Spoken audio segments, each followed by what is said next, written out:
So, welcome. It's been a minute. It's been a minute. Wow. It's been a minute. This is the first podcast we're recording since you've been a married man. So, how do you feel? It feels exactly the same. No difference except that I have a ring on my finger, but the ring's comfortable. So, everything's good, man. Everything's good. Next year, we'll be saying the same to you. I know. Yeah. That's great. It's wild. Yeah, you had a wonderful wedding. I had a great time. I mean, once that Bana ice cream pulled up, bro, that was next level. So good. So good. That's such a good ice cream spot. It's incredible. And Dan, who helped us, was just like the greatest guy. So we had a good time. Mine, I had the rainbow cookie ice. The Italian rainbow cookie and the Nutella s'mores are both like crazy good.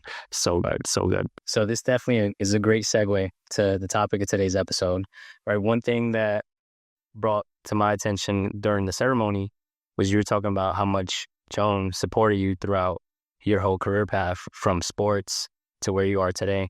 And even when you said that at that moment, I was like, bro, that's the first topic that we got to talk about once we get back is support. So, I want you to just pinpoint a little bit on what you meant about, how much Joan supported you through everything you've been doing these past couple of years or since you guys met. Honestly, if you are a coach and you have a partner, they're already pretty understanding. Sometimes long nights, definitely long days, weekends, sometimes shot, because I feel like most coaches don't do it for the money, they do it for the passion, they do it for the love. And without that support of a partner of being like, it's okay, they can't be their best self out there. And she's, there's been some ups and downs for sure. Like, hey, I can't go there this weekend. I'm busy in the summer.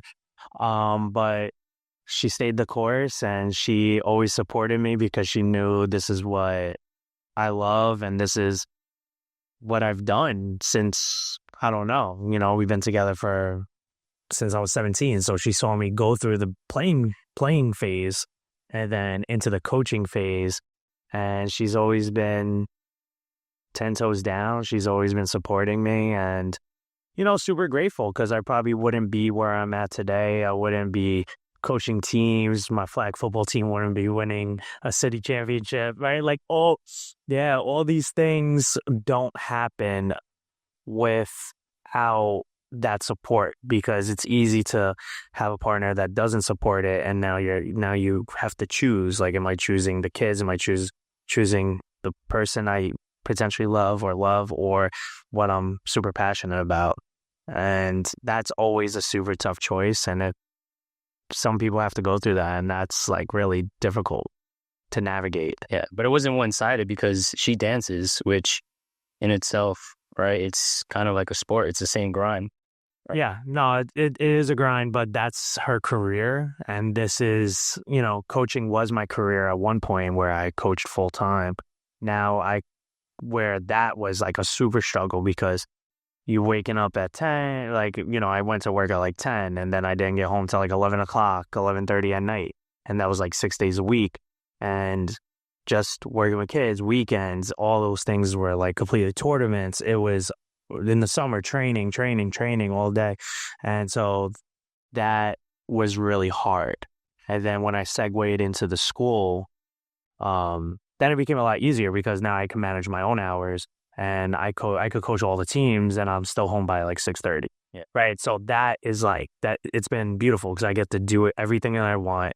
I still get to get home for dinner, still get to spend the rest of the night.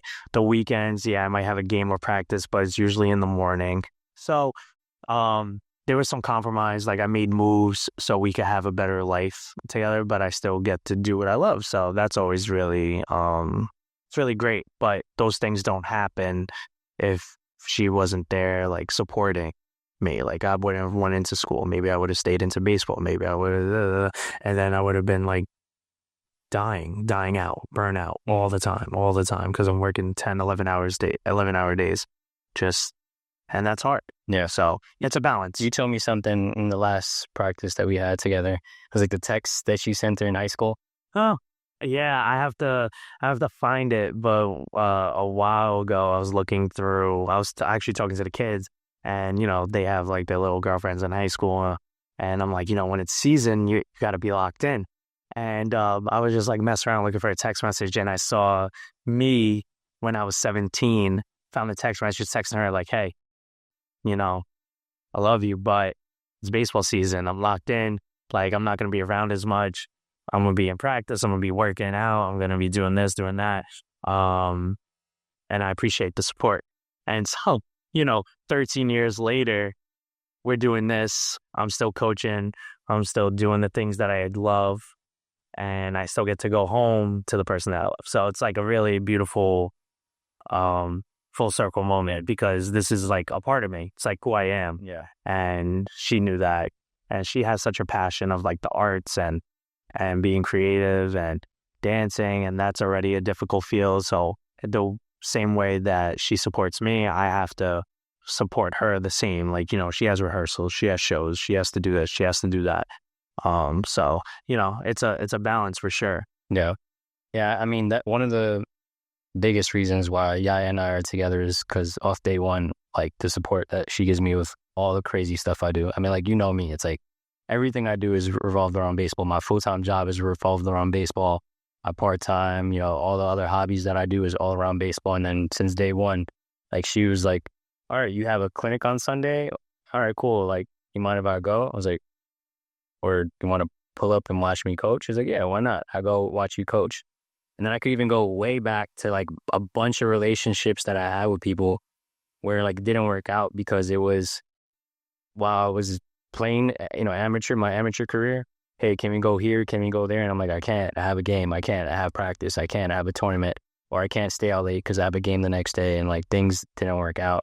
And even to like some of the relationships that I had in my adulthood, or where I'm now when I'm training, like I'm getting home at like 9 o'clock at night, or if I'm working with an older kid or college kid that wants to work out late, I'm getting home at 10 o'clock, or the session ends at 10, and then I'm driving home 30, 45 minutes, getting home at 11, and like a consistent basis. So, I mean, like the support Yaya has given me since day one, it's a big reason to where we're gonna get married soon. Right. Yeah. I mean, that's incredible. And you just feel it because I feel like, if we're just talking about like partners and in the space, it's like, I feel the most understanding, yeah, like brother, family is like very into sports. So they kind of she understands like the commitment aspect of sports, and like, Joan is a dancer and she's she's a professional dancer. So she understands like when you're passionate about like those things and like how hard like practicing, rehearsing, like this and that,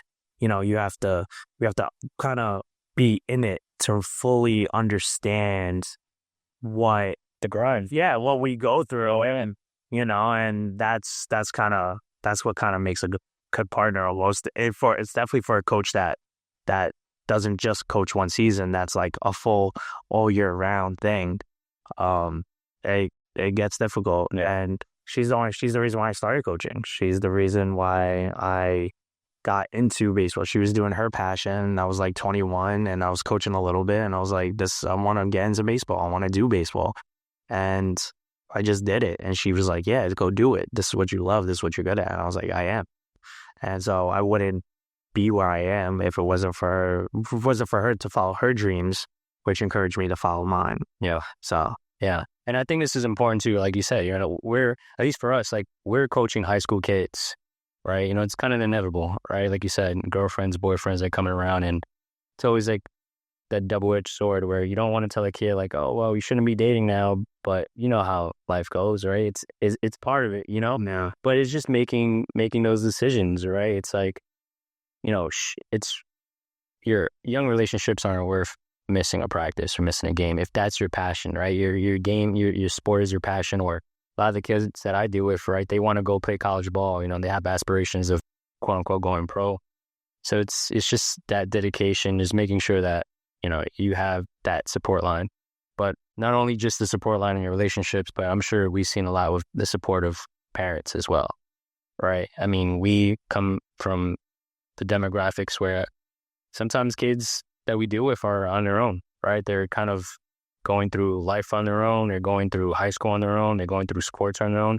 And even the athletes that do have parents, like what type of support are you giving them, right? Are you giving them overbearing? Are you overbearing? Are you putting too much pressure?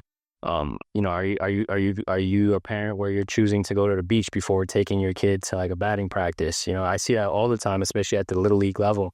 Yeah. So it's important. So I definitely want to just talk about a little bit on the mental side of support. So I have a couple things here. You know how I like to get a little bit more research stuff. Oh, yeah. So research shows that the support from spouses, significant others significantly impact athletes' psychologically well-being, overall performance. So a study by Jewett and Kramer found that athletes with strong relationship support experience less stress, higher motivation, and greater satisfaction. So I think we kind of even see that with pro guys too, right? On the pro level, those guys that are like sleeping around and all that stuff, right? They usually have like the high stress, or they're always in this media for a lot of bad things. And those players that are kind of like settled down a little bit are a little bit more like the success side, right, things. But also comes with just the amateur side of stuff, right? The relationships that you have with your parents, the relationship that you have with your siblings, just that support. Just I have so many kids where, of course, every dad wants their son to be the best, right? Why not? But those parents that are a little bit too overbearing with certain things kind of hinders their kids' performance, where now they're not even performing free, they're performing full of anxiety. No. So I definitely wanted to get like your outtake on that with that aspect of things. Yeah. So I think from my point of view of just working with a lot of different demographics, I feel two things are going to happen in this situation. So you have the parents that are overbearing, where it makes it unenjoyable for the child to, or the athlete to really enjoy the game, because it depends on if a parent is just super outcome based, or just about winning. It's gonna be a lot of stress for the athlete during the game if they're not hitting the ball, if their team is losing, all those things. So that's one thing. If you have a parent that or they have like struggles at home and they don't have the support, right? You're gonna see potential kids, like it could be their escape, right? So their sport could be their escape. It could be their home. It could, they just want to be in the gym. They just want to get out into the field. And because whatever's happening in reality may not be their favorite thing, but they have all the control on this field, right? They know what they can do. They put all their effort into it. And then when that's where they want to be, right? Because this is where they feel the most free, where they're accepted, or they feel strong. They have a lot of passion for it. And then you have parents that have like they're supporting, or they have like trouble at home or all that, and they have to understand. I mean, or they have support of the parents that, they don't know anything about the sport, right? I see that a lot. Like, hey, my kid likes to play this, so they might be the best, or they feel like they're the best, or, oh, is he even good? I don't know. Or they're just not involved.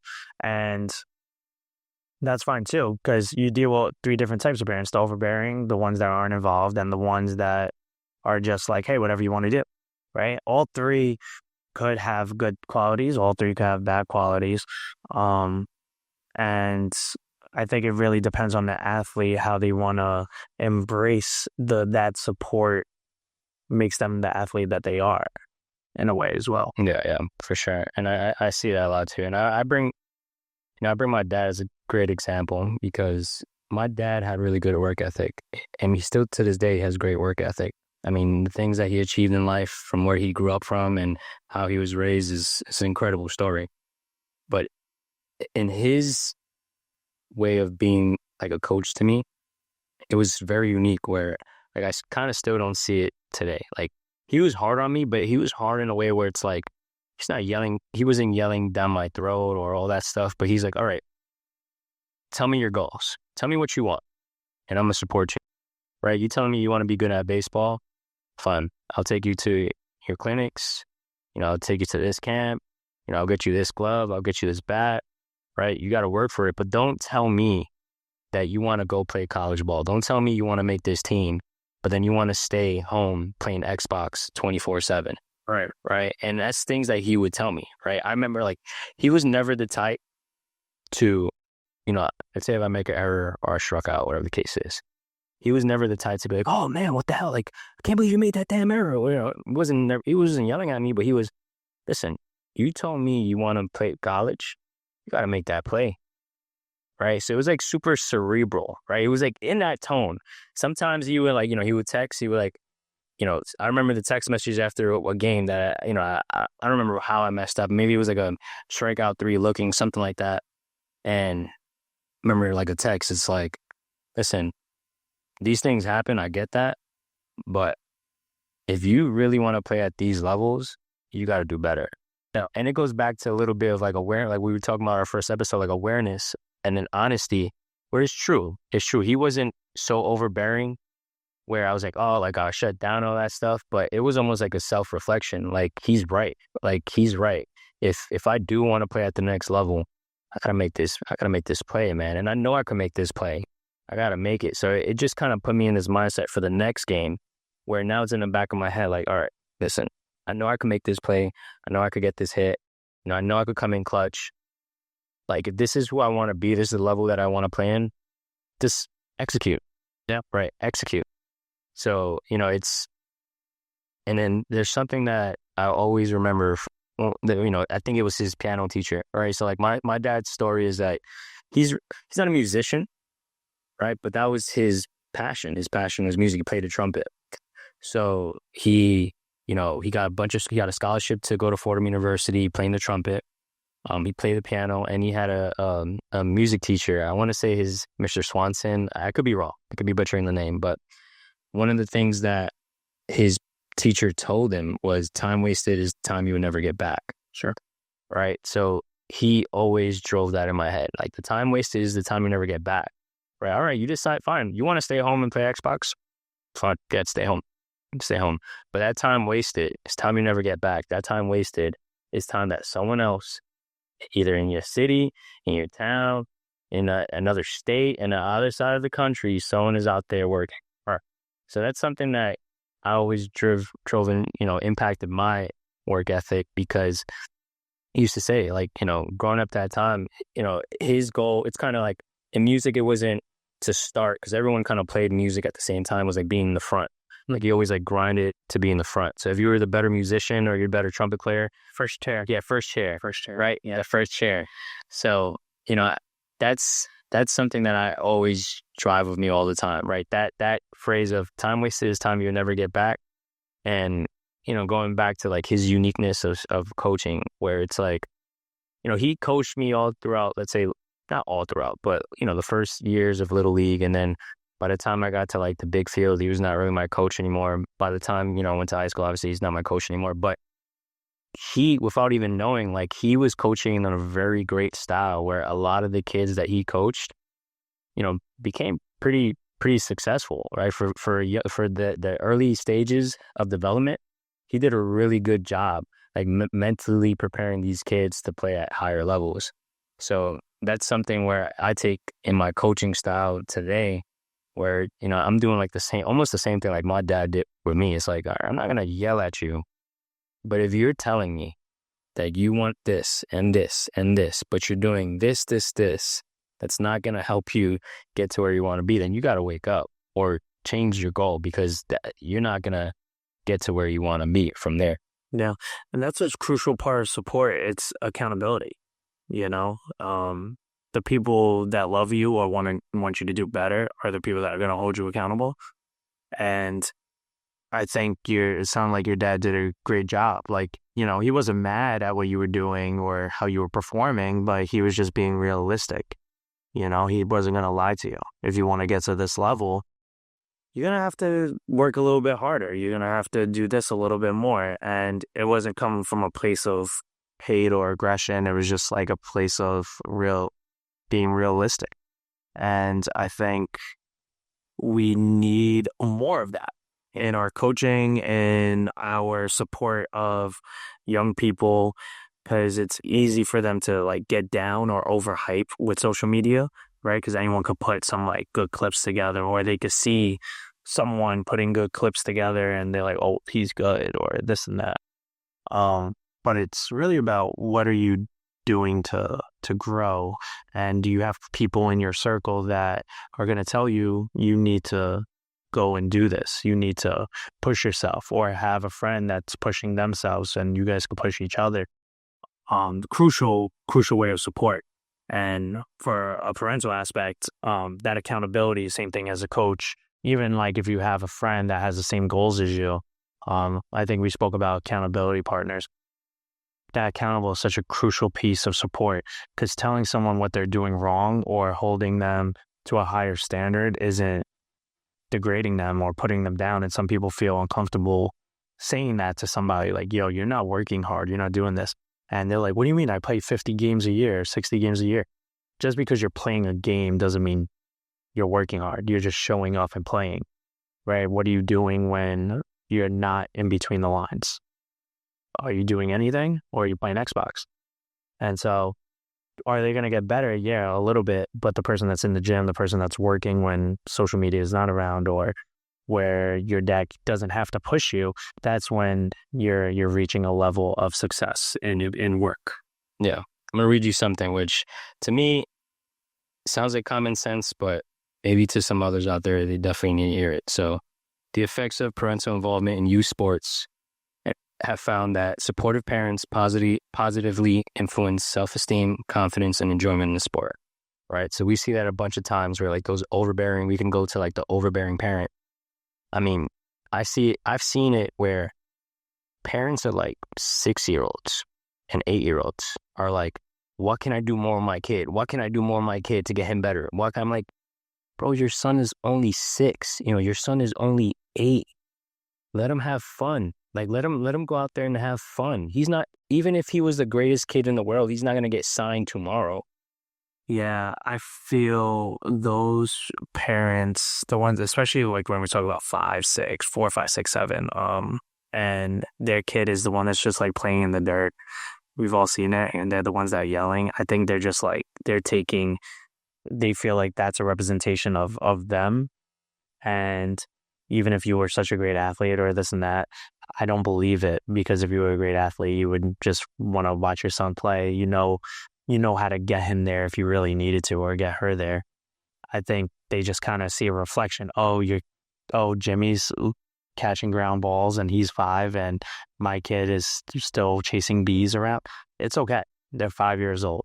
No, I'd rather my son or my daughter be a great athlete or great at whatever they do at 21 than them being great at 5. Yeah. When I used to coach, I had this younger team who had sounds crazy to say massive success, but just like a really good success, because now they play 7-year travel. I think we started at 8 and we went to like 11 of just like really good ball playing, like championships, a lot of championships throughout like the city, and man, baseball, like, whatever. But city championships, like really good development, like they're killing it. But I always told them, I was like, enjoy this now, because once you hit puberty, once everyone hits puberty, it's an even playing field, and so you might be dominant now, but if you don't grow, like look at your parents are 5'7". If you don't grow and you're not going to work out and you don't have that work ethic, that success at 7, 8, 9 could really impact your success at 13, 14, because everything just came easy. Yeah. If something comes easy all these years and then now you're stuck in a dilemma where you felt like you didn't have to work out and you didn't have to get better and grow, because the people around you are just seeing success and they don't know what they just see winning and they don't know what like the next level looks like. They don't know what the next level looks like. So they're just like, you're doing a great job, whatever you're doing. And so that just kind of develops bad habits. No one's like holding you accountable. No one's pushing you to like reach the next level. And so when that field gets bigger, specifically when you talk about baseball, right? Because it's the only field where it just gets bigger. And at 12, you're playing 60, 90, which is crazy. And you can't even hit the ball out the infield. But now that kid that you were beating up at 7 is hitting bombs. He worked hard. He had to go through it. You didn't have to work hard because you were winning at 8, 9, and now you're behind because puberty didn't hit, or you're not going to grow as much or be as strong as much as you were on a 46-60. Yeah. So that support of having good people around you, good coaches, parents saying, if you want to get to the next level, you got to be better today than you were yesterday. Yeah. Right. Every day, time wasted. Right. You need that in your ear, even though you want to support the success that's happening now. It's really like, what do they want? And as a coach, as a parent, as a friend, as a teammate, you want to get there. Who cares about a 9U championship at baseball heaven? Right? It means no high school coaches or college coaches are going to ask you about that. It's an amazing moment as a 9-year-old. Beautiful moment as a 9-year-old. Right? But don't let winning dictate your whole personality or your livelihood, because that's when it gets hard. 16, 17, when everyone's throwing 80 plus, right? That 70 isn't going to cut it anymore when it comes to colleges. Hopefully you have like a 3.9 GPA. Yeah. You go play JUCO, D3 somewhere. It's just like a loss of reality, that youth success. Yeah. Yeah. I mean, I know firsthand that moment where it was not that the game wasn't fun anymore, but I remember that moment when the game was like, all right, this is really, now it's really about like winning, right? Like in regards to, all right, now you're playing like high school ball, right? Or then you're playing college ball where, all right, it's not, everyone has to play now, everyone's going to get in that bat. It's no longer like that. Now it becomes, all right, now you got to compete for your spot to start if you really want to play, right? Or in the collegiate level where you're freshman, sophomore, junior, senior, but then every year your coach is trying to get somebody to replace you, right? To make that position that stressful, right?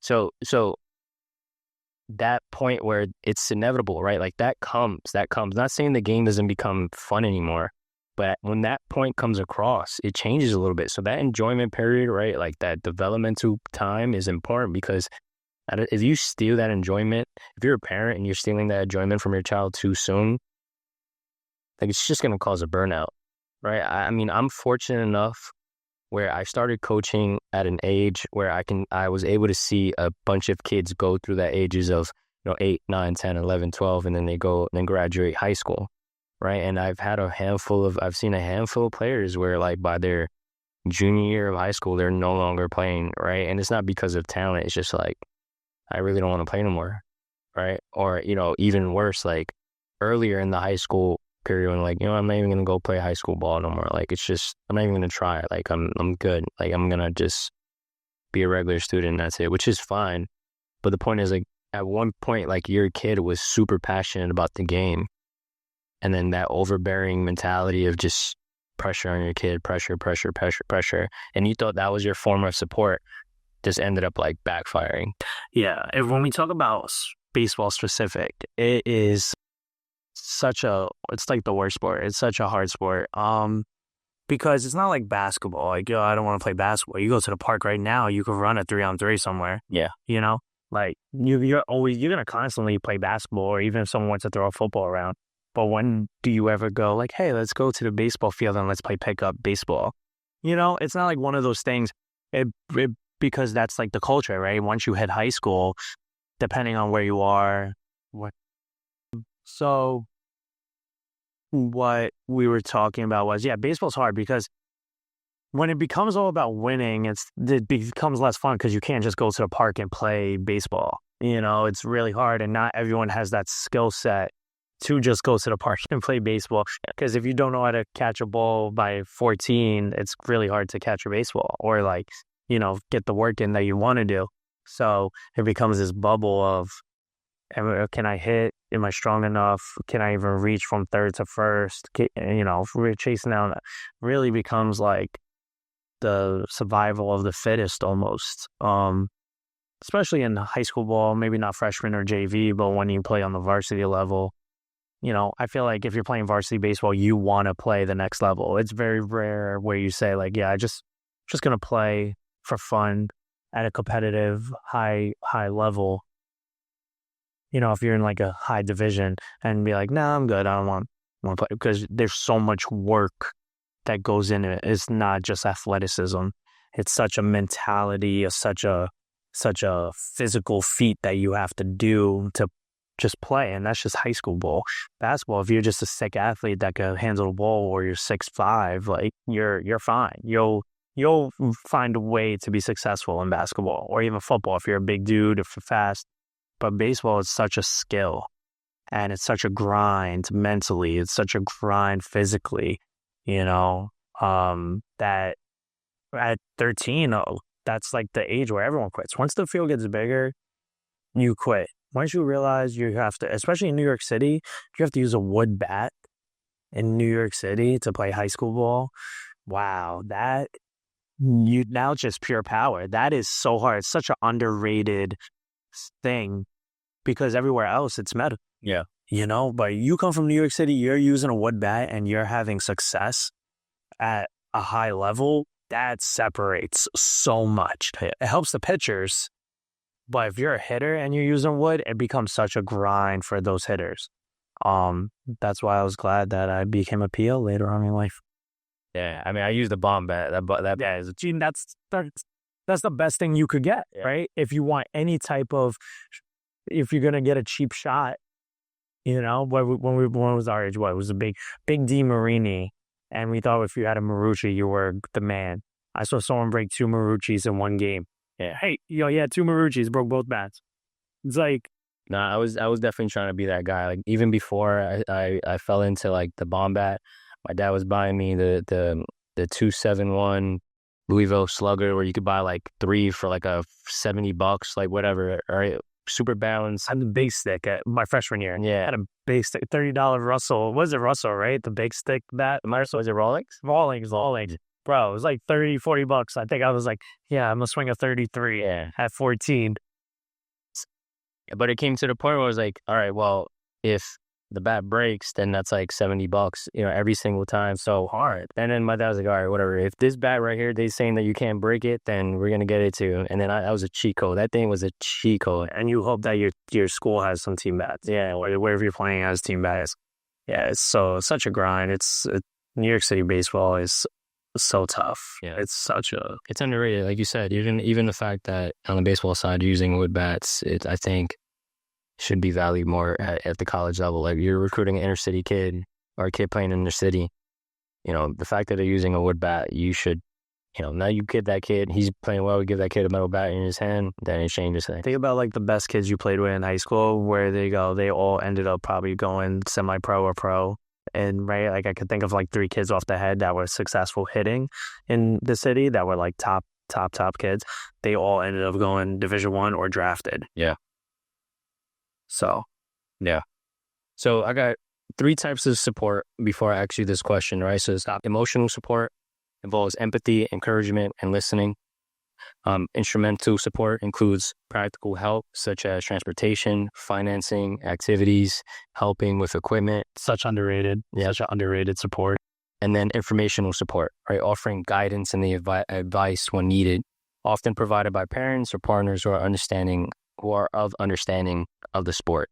So I just want you to give me some examples. You could even give me examples of one going, emotional, instrumental, informative, and I'm curious now, like, how do you approach your players when providing these? Yeah, I mean, emotional support.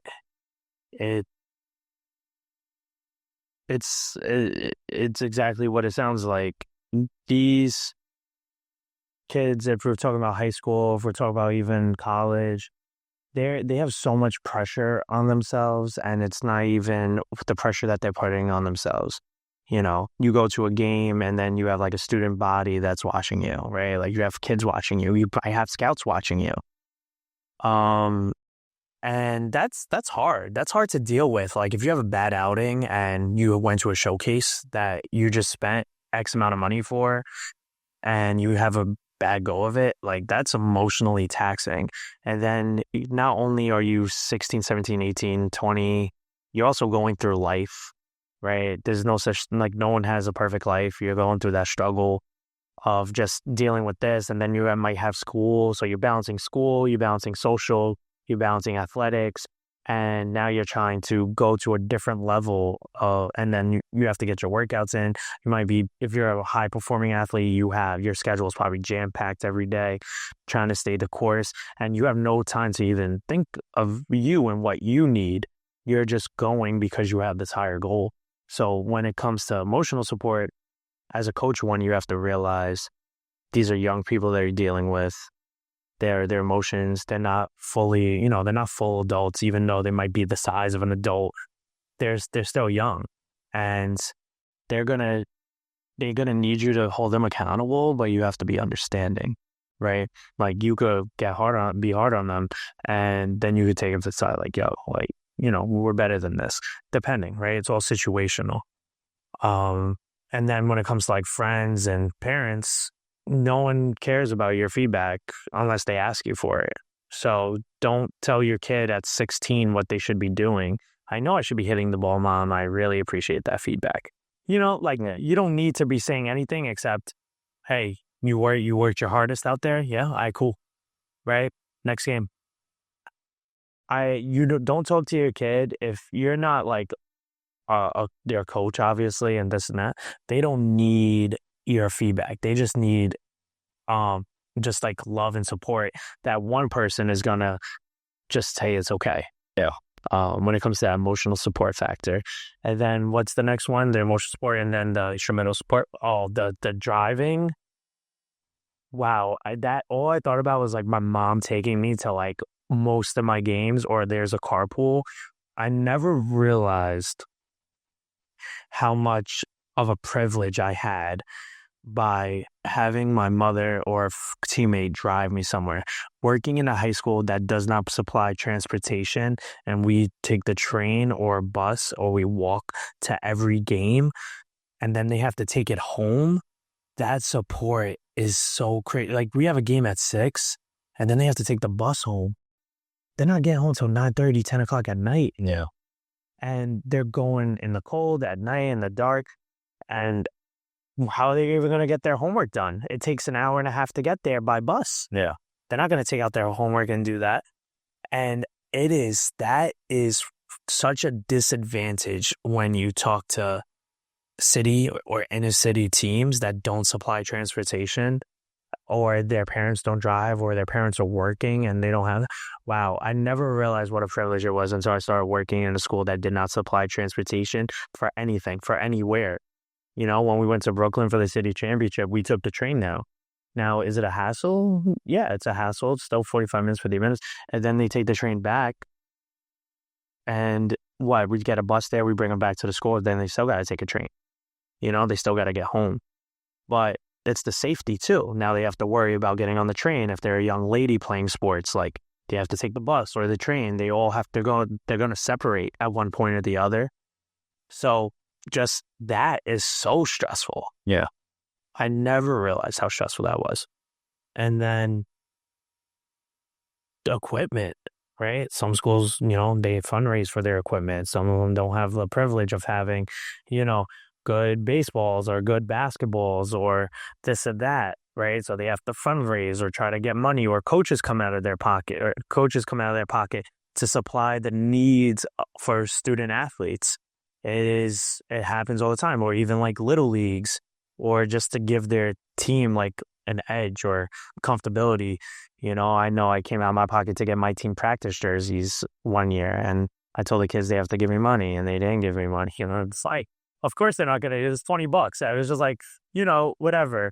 But it like made them look like a team. So it felt like a team, and they performed like a team because they got something that they never had. They're like, cool, I get shirts.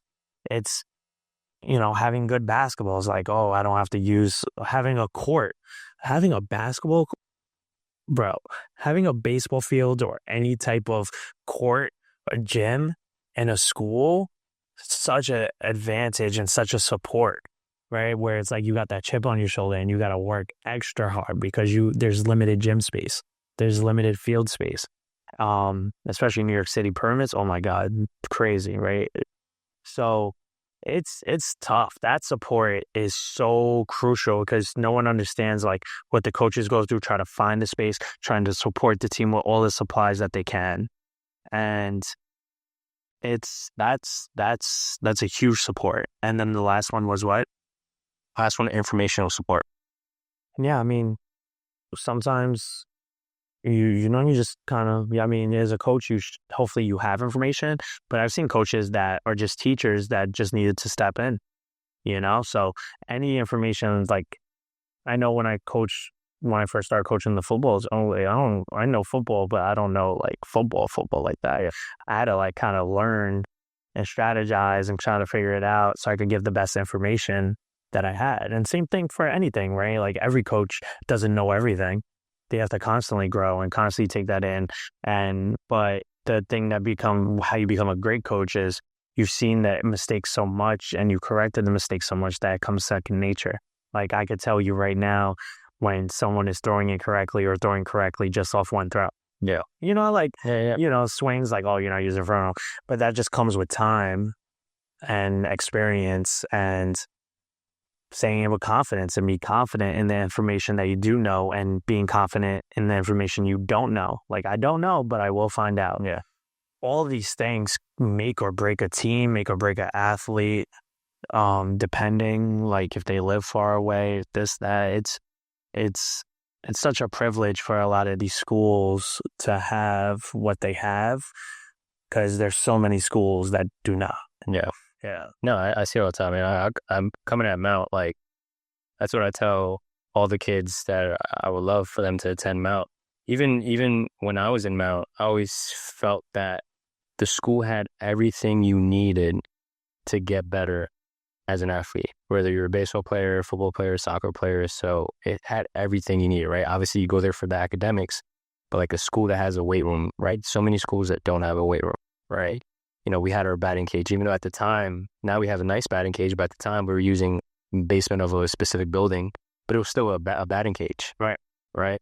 Being a Northeast school, even just having the space, like our gym is ginormous where we could go in the gym when it's freaking 20 degrees outside and like play catch a little bit and throw. So yeah, for sure. I definitely, and a lot of the kids I graduated take it for granted, but at the time, like I knew that, like I was trying to use the cage as much as possible. I wish I used the weight room a little bit more, sure, when I was in high school, but that goes to like informational, right? Like just, at the time we didn't really have like a strength coach or anything like that to bring us in there.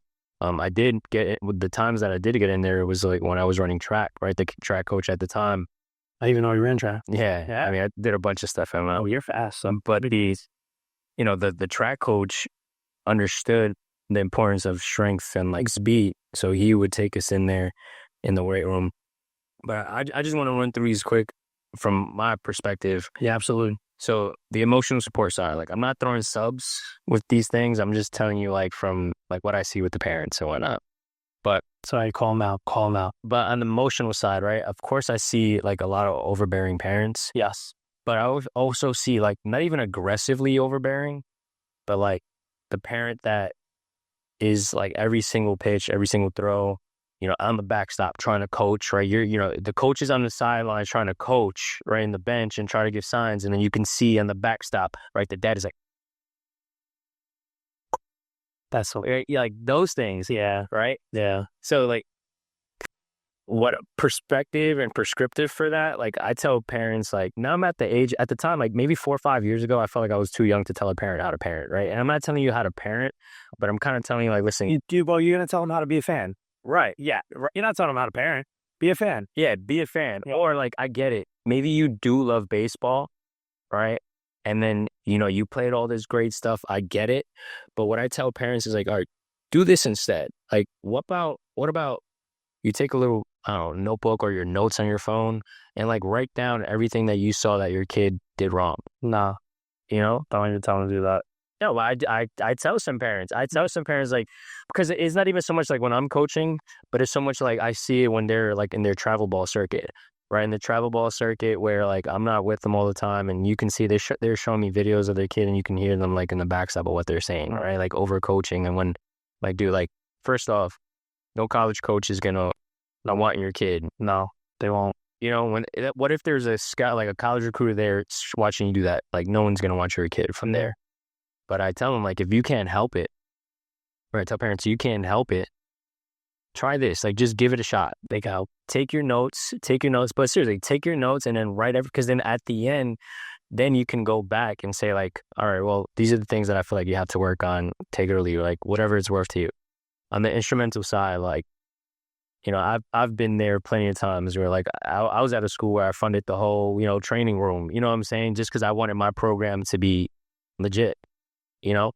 Even to this day, like I got admin telling me like, Ryan, please just stop coming out of your pocket. Like, just let us know, like give us a receipt, we'll give it back to you. But I can't help it. Like if this is what I think my athletes need, then I'm gonna try to get it. Right.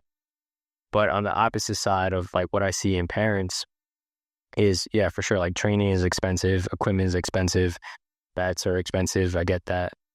But the parents that drive me a little bit crazy are the ones where like, how are you telling me you can't afford like a training session, or you can't afford a new bat or glove? Meanwhile, like you're rocking like Louis Vuitton. You know what I'm saying? You're walking in with like a Louis Vuitton bag, Louis Vuitton sneakers, or like you're constantly posting like you're going on vacation and stuff like that. So it has to work both ways, right? Yeah. Maybe your son doesn't need a pair of fresh Jordans. He might save that money and get a fresh lesson with somebody, So, and then of course there's parents that like are struggling. I get that. But the ones that drive me crazy are like those, right? Where it's like, all right, you clearly have, maybe you don't have a wealth of funds, but you're deciding to use your funds for something else, and then you're neglecting that side with your kid. The informational support, I'm always a fan. I've always been a fan of like continuous education, right? It's 2024. There's so much resources, even to the point where maybe there's too many resources out there, right? But I remember even in my early stages of training when I had to get my certifications for training, right? Like strength and conditioning certifications. At one point I felt like I knew it. Like at one point I was like, oh, what's the point of getting a cert? I know it. Like I've trained with this guy. He was my mentor, like all that stuff. Like I've learned so much from him. I know it, right? Whatever the case is. But then when my man CJ, right, told me like, dude, we're going to get this cert. You're going to come with me. We went to Jersey. It was like a 3-day certification, hands-on. I was like, dude, I don't know shit. Right. Like I thought I knew a lot, but I really don't know shit. And it's like the small little things that you learn, like, right? Because like you're learning from these certifications like give you like a range of different things that they learned, right? It's like the same thing with like you, like getting your driveline certification and all that stuff. It's just like, you might know these things. Like at a certain point, I always say like this certification, that certification overlaps. But even if there's like one little detail that you learn new, it's only going to make your athletes better. Right. So, where I'm going with that is if you're a coach or if you're even a parent, go to, I attend a bunch of conferences as a TrackMan rep where I don't really get to like enjoy the seminars and the lectures that these great coaches, trainers, and players give. But like there's so many out there. Like go buy a ticket, right? Yeah. There's one in Mohegan Sun like in a couple months. Like go out there, see how that looks, so that you could come back even if you're not a coach. Maybe you're just a parent. Like if you see how that looks, maybe that changed your perspective, and then now you can help your kid get a lot better in their sport. Not only just in the sport, but like applying that to their life, that can change things for you. So, if you're a coach out there, say the worst coach is a coach that thinks they know it all and they don't want to learn new things, right? Because there's always new research out there. There's new findings, there's new styles, new approaches that you might take a couple things from other different places and apply it. Like I always say, like soccer is the most advanced sport. All the other sports are catching on. Like baseball is the one that's the most behind, but soccer, the way they develop their players, it starts in like Europe and overseas and coming through to the US. The way they do their player development structure is light years ahead of like, yeah. But they also do club. They do like club at 13, 14. I mean, they have that for MLS and stuff like that. Right. But yeah. Right. But, ultimately it's just continuously educating yourself, right? And if you're a kid too, same thing. Like I was a student of the game, like whatever YouTube video I watched at the time, or I used to attend a lot of like speeches from coaches, like just trying to absorb it, right? I see it all the time. Like when you were there on Monday, right? When we come into the middle and then we talk to these kids. When I'm the one talking, like I try to I try my best to keep it short, right? Because I'm like watching who's talking, but I love it when someone else talks.